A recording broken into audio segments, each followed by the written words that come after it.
Did you know there's a line of Arcteryx products that you're not allowed to buy? Because it's sold out? No. Because I'm not good enough? No. Well, kind of. It's because it's restricted for you as a civilian to purchase. It's like the Area 51 of outdoor products. If you go to the Arcteryx site right now and try to purchase any of these products, you'll most likely be greeted by a purchase page asking for military verifications. Entire listings get removed, and most Arcteryx retailers don't have access to this special tier of products. Yet, they're still being manufactured, still being distributed, and most definitely still being used. So why do these products even exist? Why tease the world with this elite level garment engineering if 95% of the population can't even buy it? Why continue to develop it behind the scenes? To answer that, you'd have to understand how and why Arcteryx didn't just pivot into the military space. The brand's groundbreaking engineering made it inevitable for its recruitment.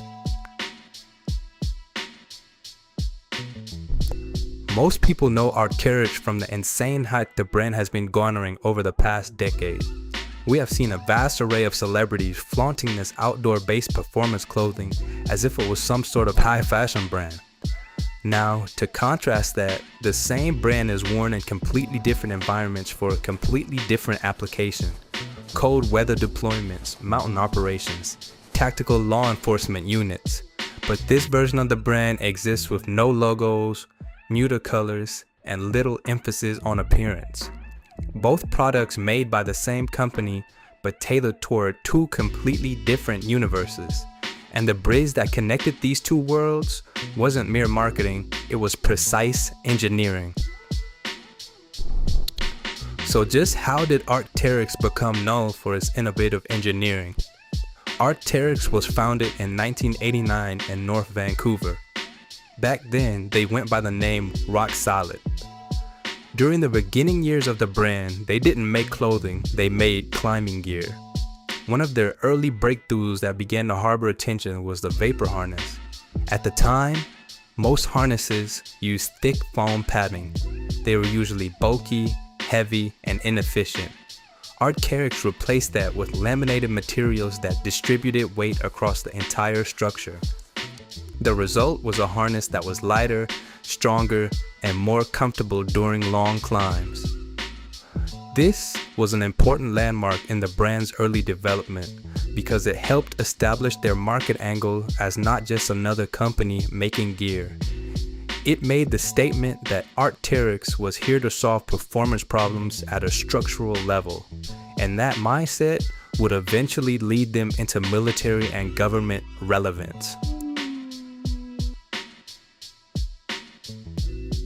Military organizations around the world constantly evaluate high-performance equipment, and contrary to what most people think, not all military gear is developed internally.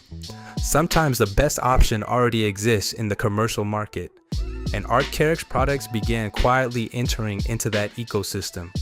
Because when equipment performs reliably in brutal conditions, people notice. Especially organizations where failure has serious consequences.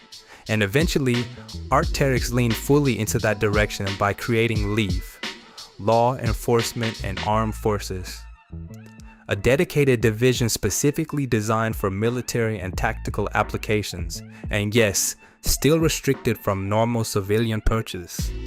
One of the standout products from the LEAF line is the LEAF Alpha Jacket. Built on the same foundation as the civilian Alpha SV, but redesigned for combat environments. The fit was adjusted to work over body armor, pocket placements were modified so operators could access gear more easily, and high abrasion areas were reinforced for rifle slings and heavy use. This wasn't just Arcteryx making military colored fashion pieces. These products were purpose-built around operational functionality.